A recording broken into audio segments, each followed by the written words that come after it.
Սիրելի ուրերի եղբայրների Քրիստոս, մինչև օրվա ավետարանական ընթերցվածքի և նրա շուրթասյան անդրադառնալը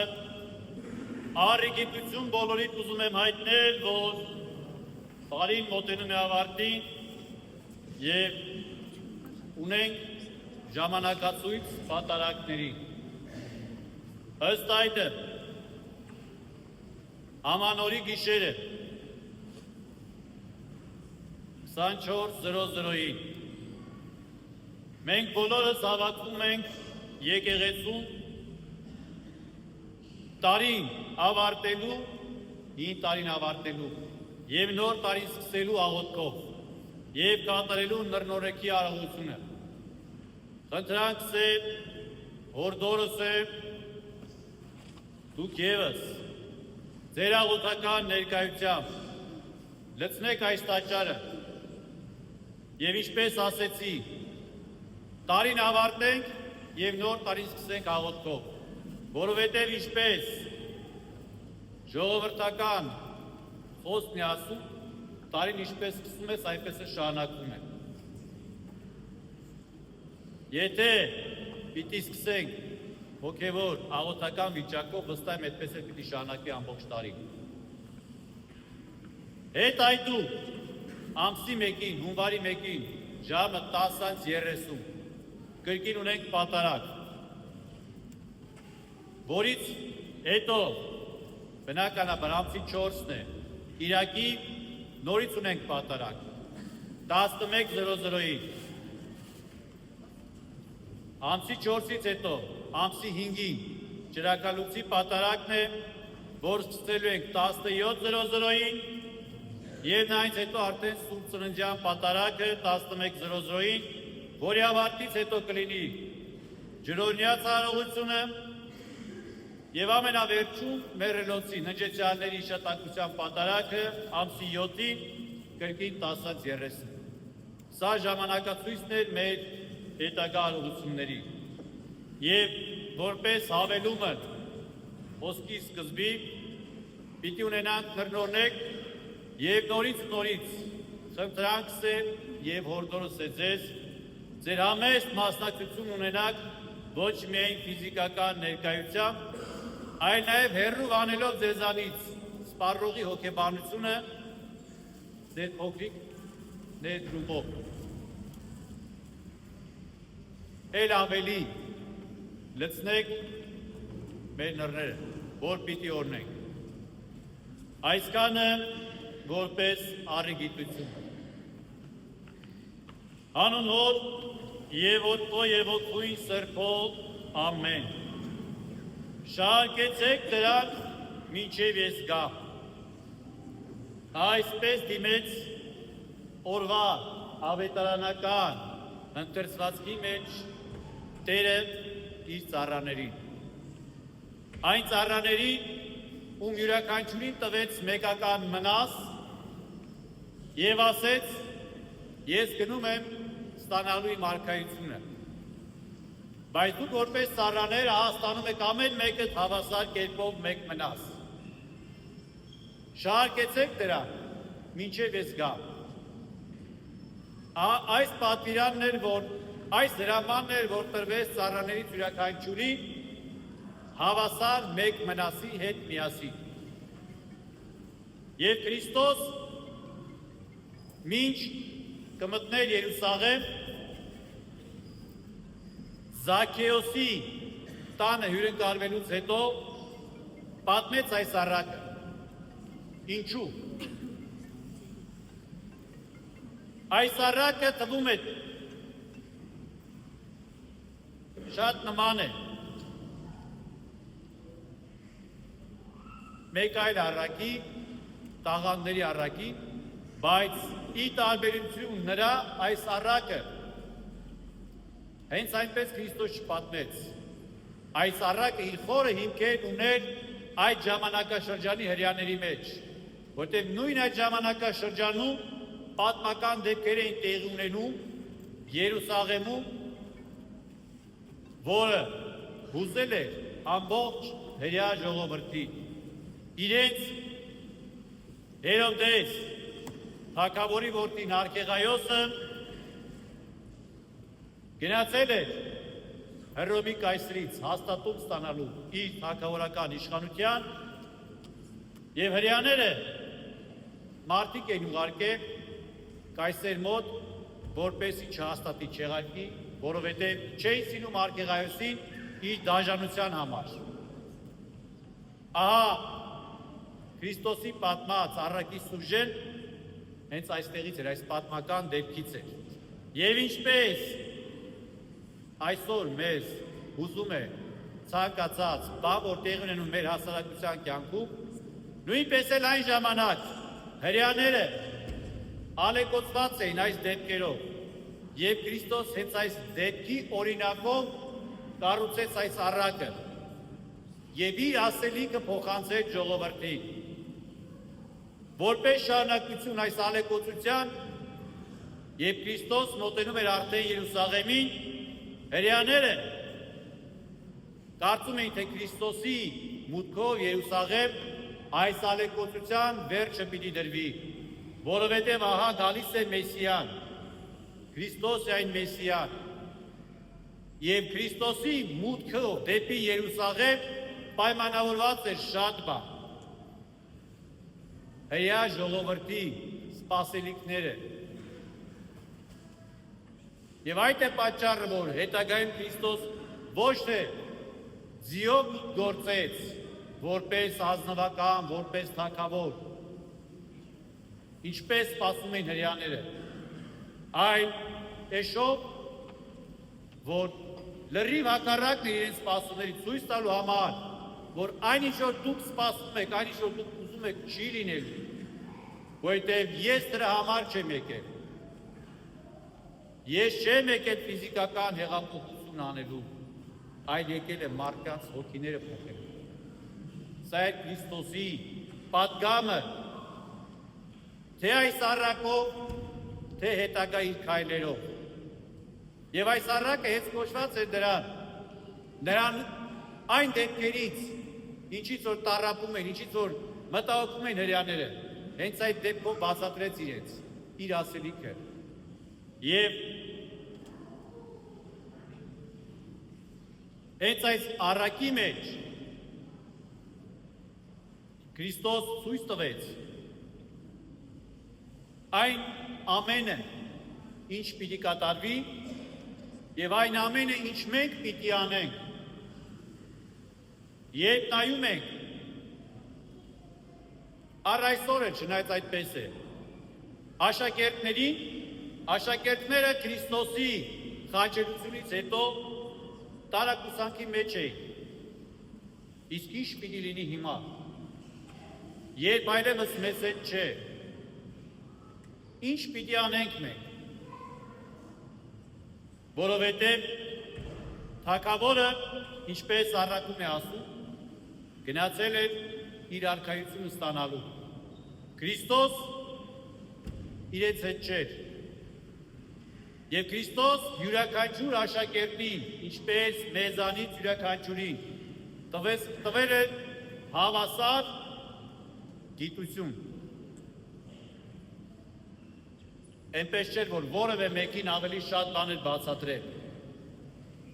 Իր քարոզության ժամանակ աշակերտներից բոլորը ներկա էին։ Եվ մենք էլ մկրտության ավազանի մոտ ծնունդից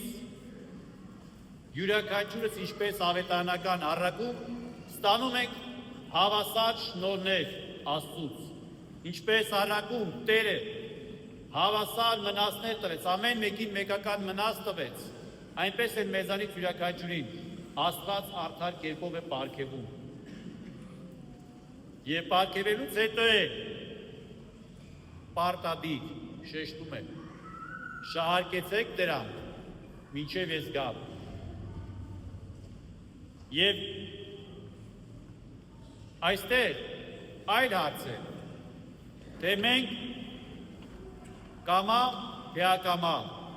որ ծառան ենք դառնում։ Այստեղ դրվում է մեկ այլ հարց,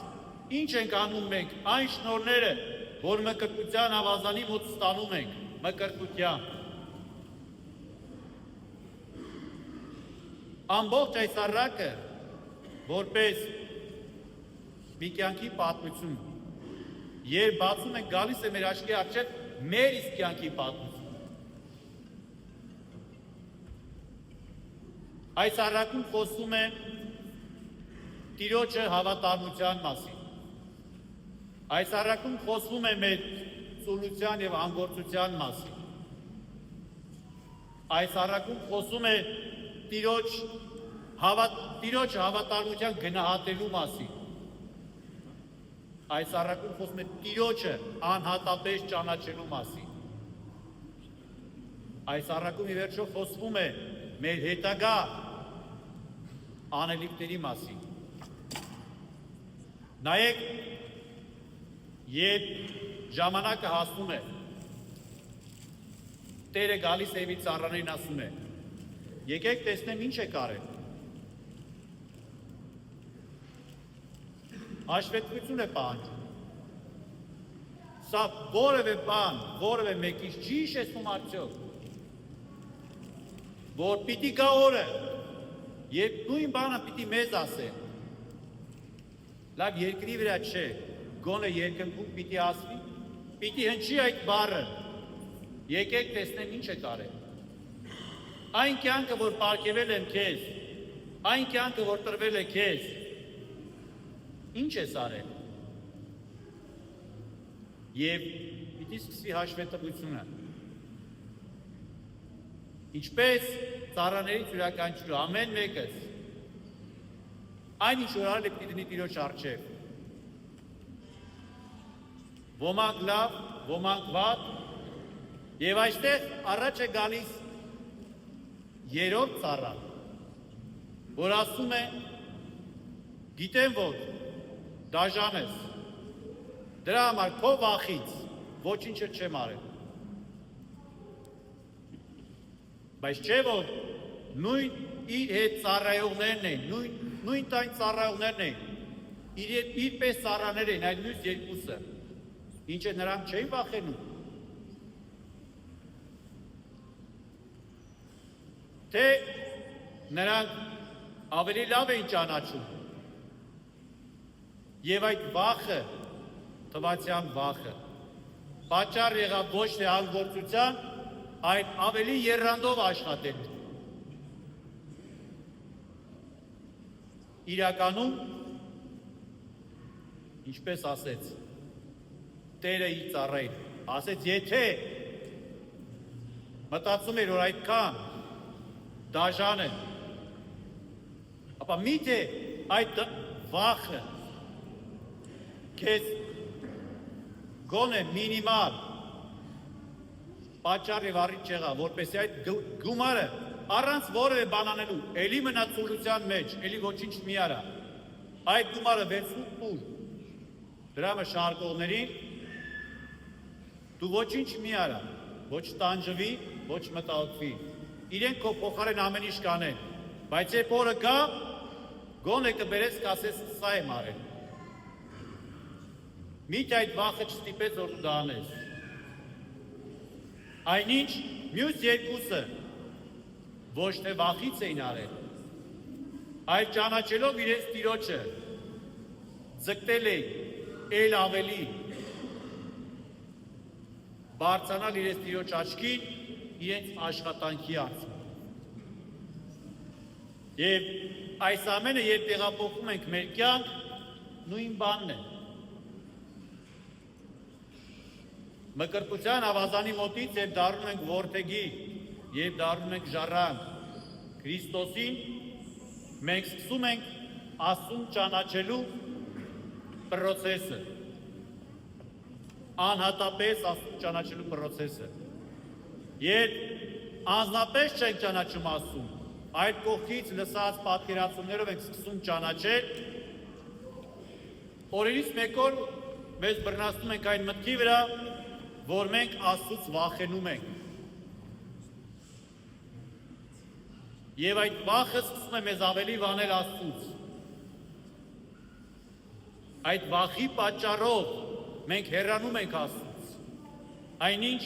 վախը միայն ու միայն թերահավատության նշան է։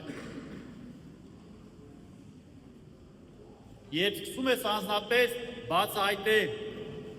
Տիրոջը քո կյանքից ներս, ապա այդ վախը քեզ ստիպում է ոչ թե վանվել, ոչ թե ոչինչ չանել, որ հանկարծ իր զայրույթին չարժանանալ, այլ այդ անձնական ճանաչողությունը քեզ ստիպում է էլ ավելի ջանք ու եռանդ թափել, գոնե մեկ ժպիտին արժանանալու։ Տիրոջ մեկ ժպիտին, մեկ գովասանքին արժանանալու։ Եվ այդ ջանքն ու եռանդը դառնում են խթան քո հոգևոր կյանքի աճի, որտեղ դու քո կյանքից ներս աշխատում ես մեկ բանի համար՝ գովասանքին արժանանալու։ Բայց այդ գովասանքը լինում է ոչ թե ինչպես առակում է ցույց տալիս, հանգստի կոչելով, երբ Քրիստոս պիտի ասի ապրես, հավատարիմ ծառա, բավականին չաչալվեցիր, գնա հիմա հանգստացի։ Այն ավելի մեծ պատվի արժանացնելով, բայց այդ պատիվը դրսևորվում է կրկին ու կրկին, աշխատանքով, ջանք ու եռանդով, որովհետև առակում Քրիստոս ասաց, Տերը ասաց, քանի որ այդքանի մեջ ես հավատարիմ եղել, մեկ մնասը սարքել ես 10 մնաս, գնա և ղեկավարի 10 քաղաքներ։ Մի պահ պատկերացեք դրամը շահարկելուց հետո արժանանում է քաղաքներ ղեկավարելու պատվին։ Կարող էր ասել գնա և հանգստացի, բայց քանի որ դու շահեցիր իմ վստահությունը, դու կարողացար այդքան ջանք ու եռանդ թափել, ուրեմն շարունակիր։ Եվ քրիստոնյայի կյանքը հենց սա է, անդադար աշխատանք, ջանք ու եռանդ։ Ջանք ու եռանդ առաջին հերթին մեր հոգևոր կյանքի վառ պահելու մեջ, մեր հոգևոր կյանքը իր բարձունքում պահելու մեջ։ Եվ դա է պատճառը, որ ես բազմիցս ասել եմ, ու Աստված կամենա ինչքան ապրեմ, պիտի միշտ հնչեցնեմ։ Դա է պատճառը, որ քրիստոնեության մեջ ծուլությունը մեղք է։ Եվ ծուլությունը գալիս է, ինչու է մեղք, որտեղ ծուլությունը գալիս է հենց նրանից, որ Աստծո պատկերը մեր աչքերում աղավաղված է։ Աստծուն մենք պատկերացնում ենք որպես դաժան մեկը, Աստծուն պատկերացնում ենք որպես անուղելի արդար մեկը, ում համար ոչ մի արդարացում չկա, ում համար միայն պատիժ կա։ Եվ այդ դաժան պատկերը ստիպում է մեզ ոչինչ չանել, Աստված սիրեց, մենք հեռու ենք, մենք մկրտվեցինք, մեկ մկրտությանը եկեղեցու կլինենք, մեկ էլ երբ Աստված կամենա մահանանք, թող մեր մարմինը տանը դնե եկեղեցու, մենք հեռու ենք, մենք մեր ներսում մեր Աստծուն հավատում ենք, ահա և արդարացումը։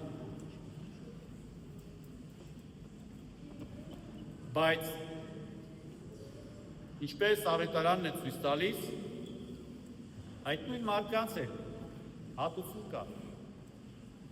Ասեց կապեք դրան հյուսների հետ իմ աչքի առաջ սպանեք։ Եթե ուզում ես որպես դաժան մեկը, պատկերացնում ես որպես դաժան մեկը, ուրեմն կվարվեմ քեզ այդ դաժանությամբ։ Եթե այդպես ես ճանաչում ինձ, ուրեմն թող լինի քո ուզածով։ Եթե այդ ամենը բերում է արդարացման, որ դու ոչինչ չես արել, ծուլացել ես քո կյանքից ներս, ֆիզիկական, հոգևոր կյանքից ներս, ուրեմն թող լինի այդպես, վայելի քո ծնության արդյունքը։ Եվ ամենակարևորը այդ Աստծուն սխալ ճանաչելու ժամանակ մենք մեր հավատը նույն այս երրորդ ծառայի պես պահում ենք թաշկինակի մեջ, գաղտնի բոլորից, հեռու մի անկյունում, մեր հոգու մի անկյունում դրված է, որովհետև պետք չի։ Մակրտության ժամանակ ստացա, ուրեմն թող այդպես էլ մնա։ Ոչ ավելացնենք, ոչ էլ պակասացնենք։ Հանկարծ այդ ավելացնելու ճանապարհին կարող է կորցնենք, պակասեցնենք եւ Աստծուն հետո ինչ պատասխան պիտի տանք։ Բայց դրանով իսկ արդեն մահանում է մեր հավատքը,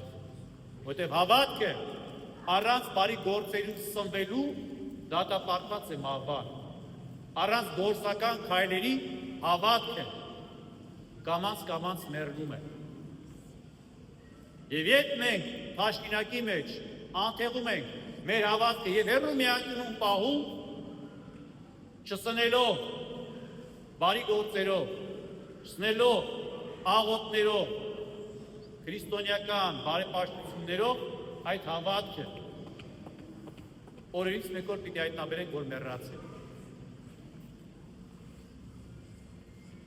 Ի վերջո, սիրելիներ, եզրափակելով իմ այսօրվա խոսքը, ուզում եմ, որ բոլորս է այս ավետարանական առակից վերցնենք ինչ-որ մեզ հարկավոր է մեր կյանքի գործնականում, որովհետև ամեն անգամ, ամեն կիրակի կարող են գալ, լսել Տեր Զաքարիային, լսել Տեր Հուսիկին, թե լավ են խոսում, լավ կարոզ էր, բայց երբևէ չանդրադառնան, իսկ այդ լավ կարոզը մեզ ինչ տվեց, ինչ որ բան փոխեց մեր կյանքում, թե չէ։ Իսկ ամփոփում ենք տարին եւ ուզում եմ, որ եւ այս տարում, եւ գալիք տարում մանավանդով, ինչպես ավետարանական առակի մեջ է, մենք բոլորս դեռևս գտնվում ենք մինչև ես գամ ժամանակաշրջանում, այսինքն ստացել ենք պատվերը, ստացել ենք դրամը և դեռևս ակտուալ է, արդի է, այն խոսքը, որ սկզբում ասեցի,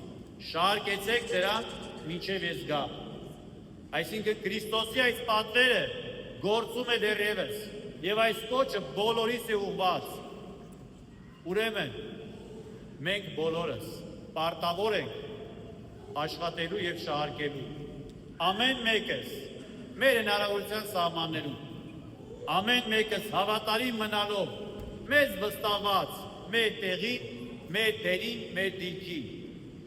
և թող որպես ամփոփում, ինչ որ ասեցի, վերցնենք այս առակից այն ինչ որ պետք է։ Ես վստահ եմ,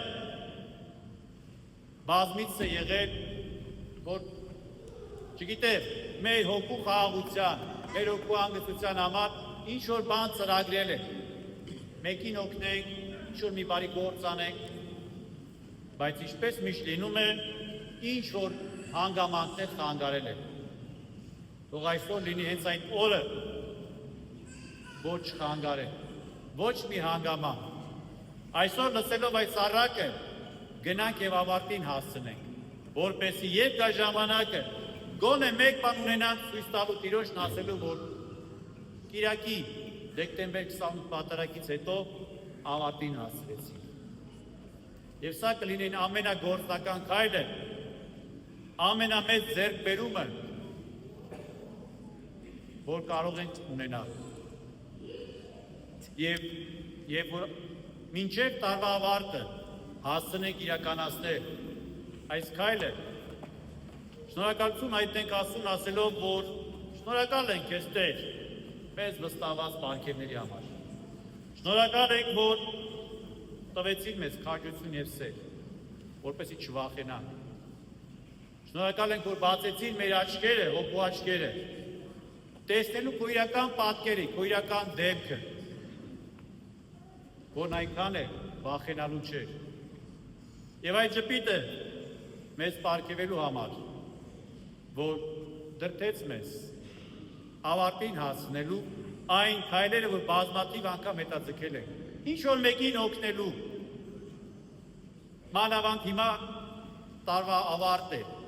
և կարծում եմ շատ արդիական է։ Ամեն մեկս մեր փոքրիկ հնարավորության սահմաններում